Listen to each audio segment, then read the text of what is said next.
Hey there, welcome to this acrylic asylum painting lesson. I'm Mike Ferris. In this video, I'm going to be starting off on my 11 by 14 inch hardboard canvas. And as you can see, my image already laid out based on the traceable image that you can find down in the description box if you'd like help with the drawing process, as well as colors and materials, and a short video on how I transfer images to my canvas. So as you can see, I have it laid out with R's to label all of where the rocks are going to be, just so that I don't get confused on blocking in which shape is which because there's so many things involved here. So on my palette, I have Phthalo Blue, Permanent Black, and over here Titanium White to leave a little space here for some other colors when I get to that. So for now, I just want to make up a very dark Payne's Gray for the background and for the water base color here. So a little Payne's Gray here is this Phthalo Blue, a little touch of the Permanent Black, and something about like that. And with my number 11 flat brush here, I'm just going to go ahead and load this up. This is a very nice brush that I'm using here as it's fairly new, and it has a very nice edge to get around all of these little shapes in here very well. So I'm just going to start up here and just start bringing this down around all of the rocks and up here where these reflections are going to stay open for now.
So now that I have everything filled in for the water on the base color here, I'm just going to leave that. And on my palette, I've added some yellow medium and some raw umber right here.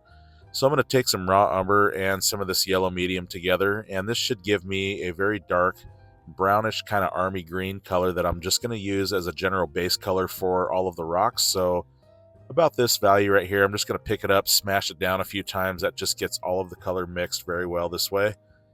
And I'm thinking about something along this lines here. So I'm going to take my number 8 flat brush now, and I'm going to load this up, and this also has a very nice tip on it as well. And I'm just going to fill in all the rocks here as you see here, and just basically base coat everything for now with this value.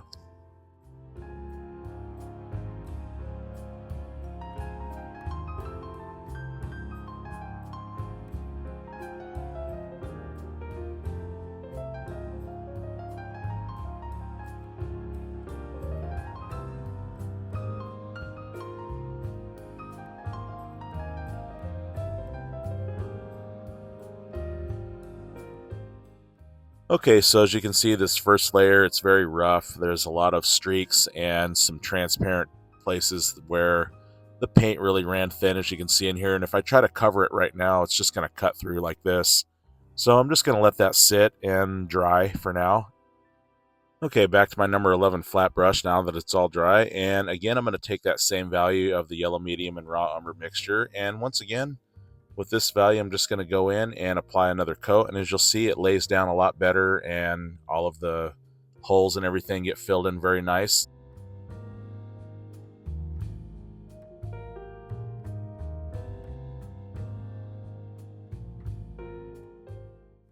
Okay, now that the second coat is all dry now, I'm going to go ahead and start playing different values of yellows and greens here and there and leaving some of this dark brown to show.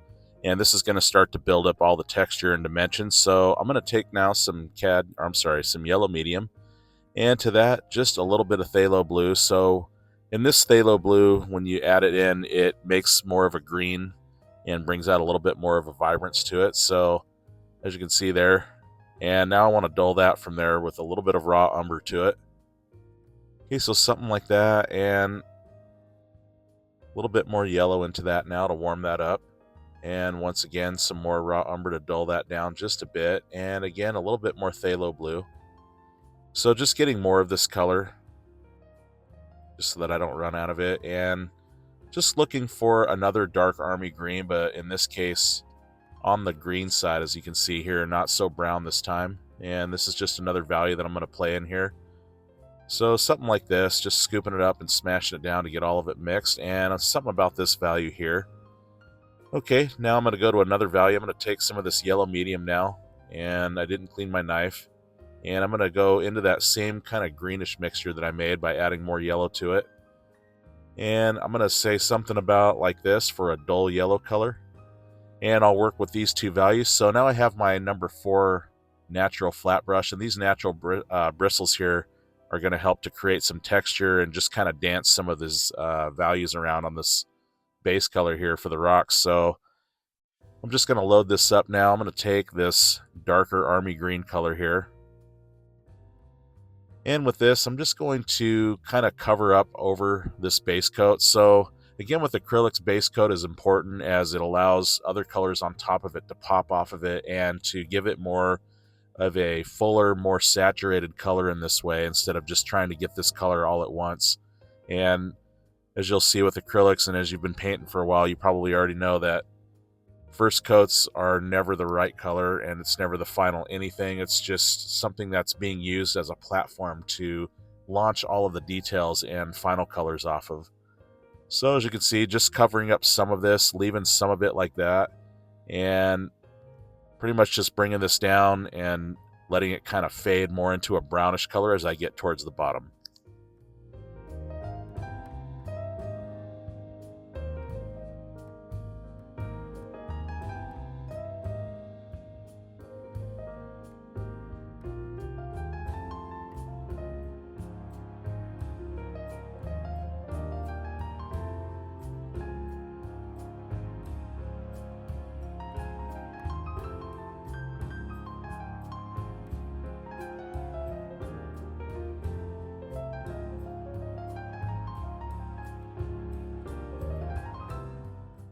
Okay, no cleaning. I'm going to go into that dull yellow color now.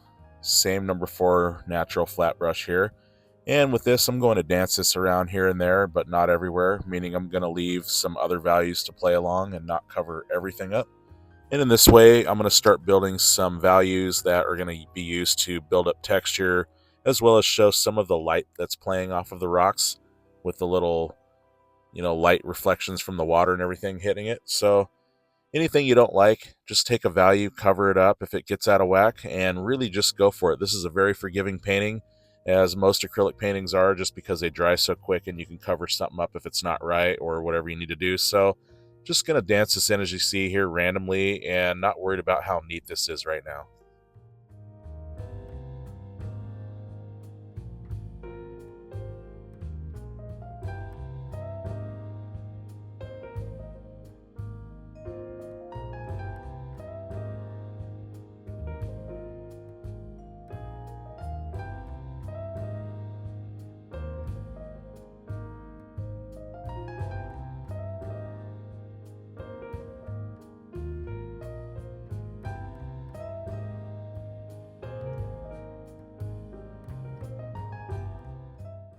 Okay, I've got my number 6 nylon flat brush here with a great edge on it. I'm going to be able to go in here and strike some more different highlights here. So I'm going to take that dark army green again. I'm going to add some titanium white to it and also some of this yellow medium. So essentially yellow and white, when you add it to any green value, will brighten it and make it more vibrant. So I want to just mix that just below it. And in this way, when I mix them, I'll be able to tell right next to each other what kind of a difference this is going to make and what kind of color is going to show against this darker army green here.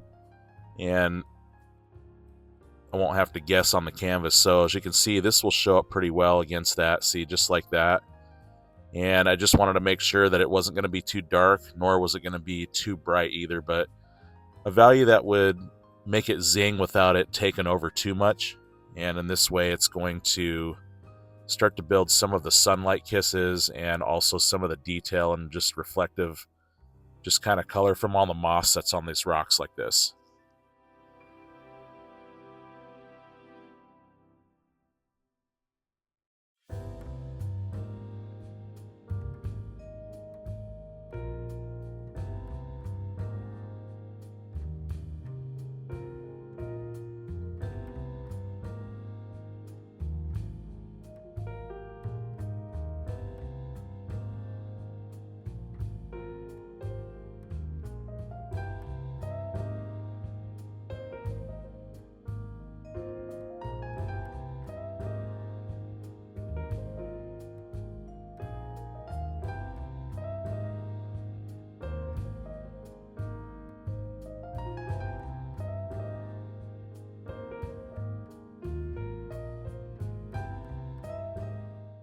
Okay, let's get yet a different value of this yellow medium. Almost said cad yellow again.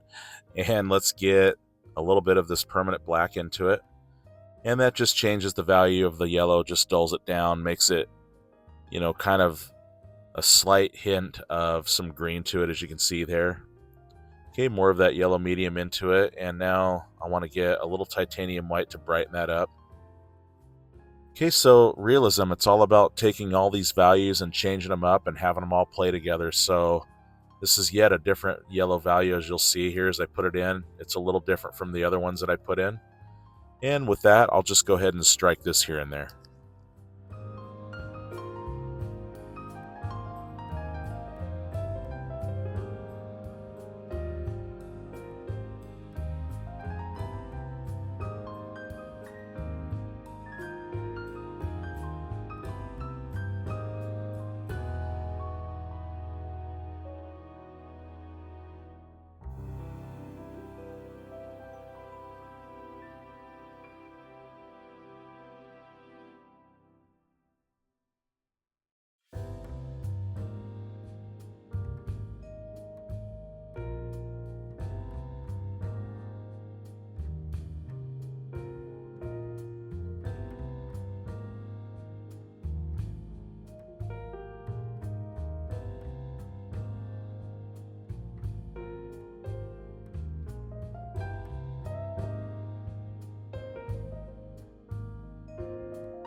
Okay, no cleaning, just a little bit more titanium white to that.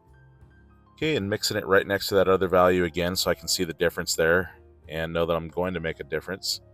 And it's all about the differences and them playing together, like I said, and this coming together and giving it that pop and that zing and that realism and all of that cool stuff. So now with this value again, just playing that in.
Alright, no cleaning. I'm going to take this titanium white into that darker army green there.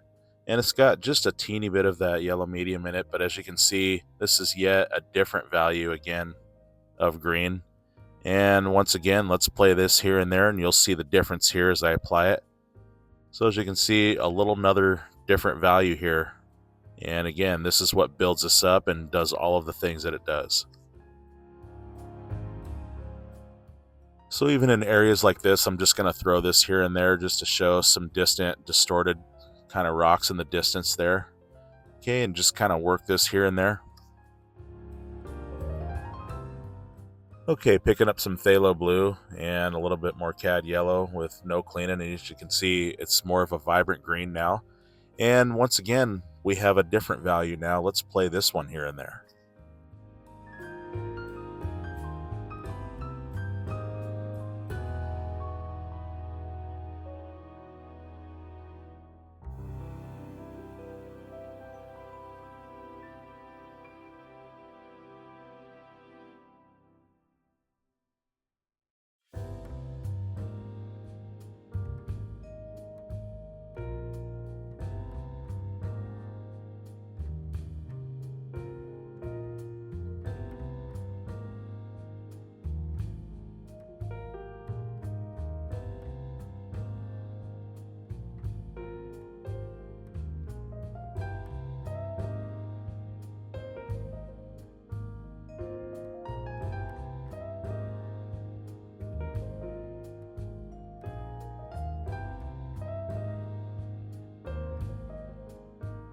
Okay, now I have my number 8 natural round bristle brush, and again, these bristle brushes are great for building texture and things like granite and rock details. So I'm going to take that yellow medium and raw umber, and I'm going to tap it into that mixture, that dark army brownish green here. And as I tap it, it just frays out the bristles, and with that, I'm just going to tap it here and there, and this is going to really create some rock details and just some of the grain and the different look that it has to it. And again, anything that I don't like, I'll just cover back up with some more highlight color and vice versa. So just really go for it. I'm just going to tap that in, and every time I have to go back and cover over, it just gets better with each layer. Okay, so I'm adding some more permanent black now into that raw umber mixture with some of that yellow and just a little bit darker, and I'll tap this in here and there.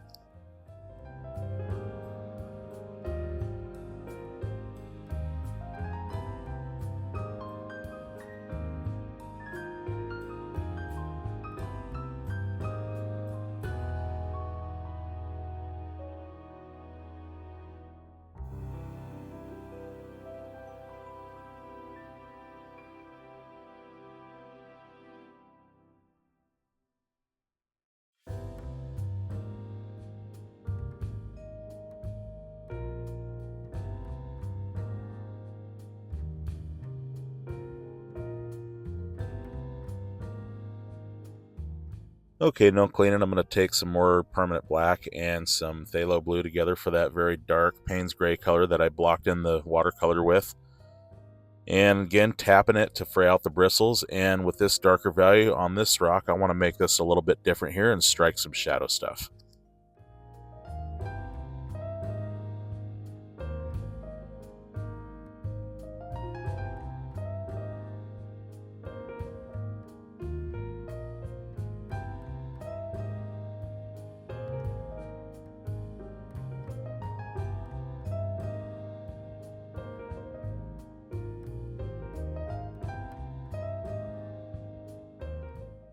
Okay, so as you can see, all the values playing together, and now the darks involved, that builds the divots and the texture and the shadows and all of those great things. And also, because I have this all laid out now, I'm going to be able to pick out some very specific places to do some more highlights and even some shadow stuff.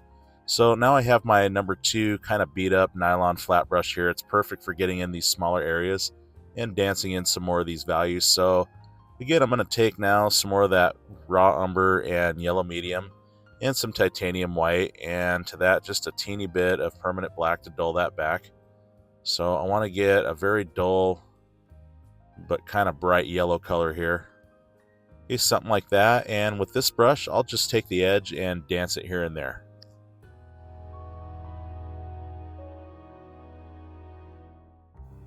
So as you can see, it's kind of a broken line here and exactly what I want for this rock detail and all of the highlights bouncing off of these. So this is really going to turn it up on the sun kind of hitting off the rocks with its water reflections and kind of making some of that moss off of it zing like this. So as you can see, just very specific with this little brush and getting more specific now that I have all of the different values and the colors playing along. And this is what's going to start to really take these details and give it a place to pop now and jump off of something that's now been laid down. As you can see here, it's really coming out, and this bright shine is really starting to make this zing really well.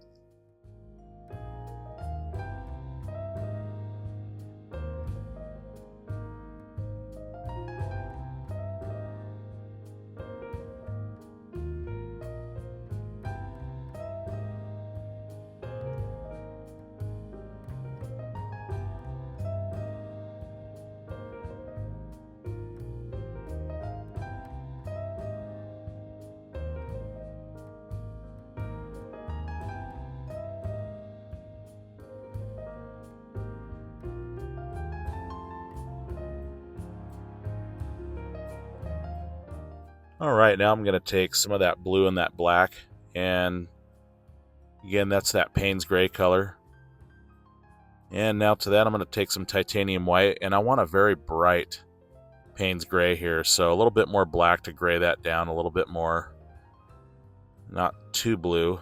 And this is going to be my water reflections, or I should say water highlights, showing all the different ripples. And I'm just going to use a little bit of paint at first, and when I drag it into the rock areas around and over some of it, I'm just going to do it very lightly to glaze over. And being that it's just going to be one coat, it's going to be pretty transparent and give that water and that transparent look to it. So starting up here, I'm just going to take my number 8 flat brush now and just kind of go around this reflection. So I left this reflection open because it's actually going to be a very dark reflection, but I didn't want to fill it in with that very dark base color there. So until I got this light stuff around it, I wanted to wait so that I didn't lose it and could fill it in and keep it all intact that way. So as you can see, just kind of going down with these little things. And of course, if I don't like something again, I take that dark base color and I can knock back these water reflections and even use that dark value to shape it if it's too thick or maybe the wrong thing. So as you can see, I just filled in and went around some of the rocks like that with some of these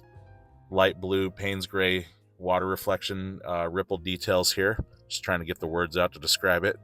And so with that, I'm just going to go now and I'm going to take some more phthalo blue and some black and some yellow to that.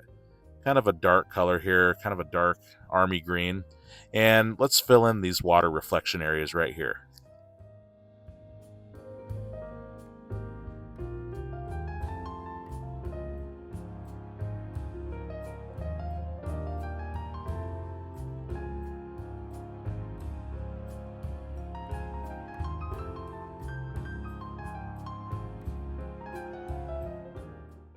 Okay, now we're back to my number 2 beat up nylon flat brush. I'm going to take a little titanium white, and it's got just a teeny bit of that light Payne's gray color in there. And just a little paint on the brush. I want to go in here and I kind of want to fade this in and just sort of play this direct highlight color in and make kind of this sunlight kiss kind of come down the river on some of the ripples here.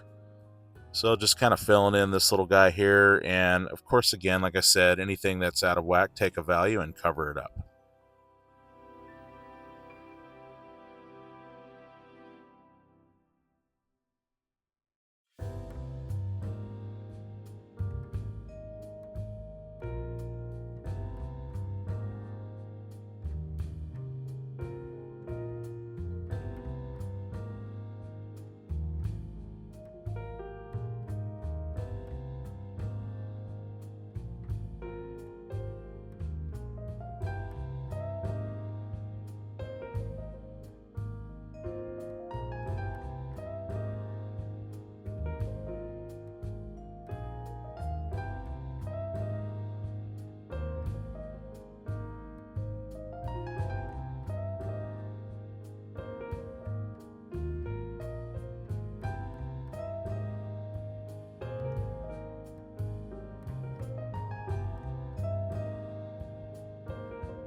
Okay, now I have my number 3 nylon round brush, and this is great for putting little sun kisses on. So just pure titanium white I'm going to pull through as I turn it, and it brings it to a nice point. And with the very point, I'm going to just hit, like I said, some direct sun kisses that are hitting some of the ripples.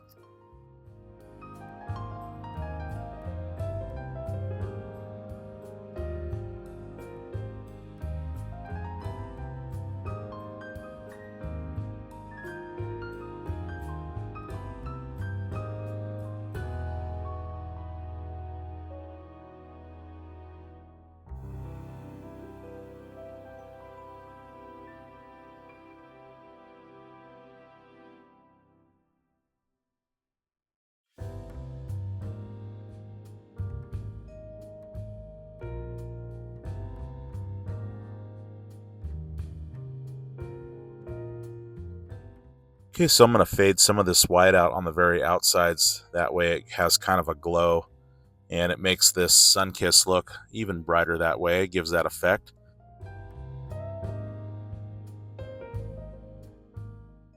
Okay, with that light Payne's gray and my number 6 flat brush here, I'm going to go in and just with the corner, just hit some of this bright reflection and make this kind of a bright kind of reflection thing happen here. Alrighty, I went ahead and signed, and I want to thank you so much for tuning in and for following along. I hope this lesson was clear and that you were able to pull this off. Hang in there, don't give up. This is a super easy painting, believe it or not. It's just a few colors, and you can really just use mess in any way you want to your advantage because it is rocks and because of the distortion and everything, and also because you can cover anything you don't like anytime. So really just go for it, and let me know what your questions and comments are down below. I'll do my best to answer anything I can. And until next time, have a great summer and happy painting to you.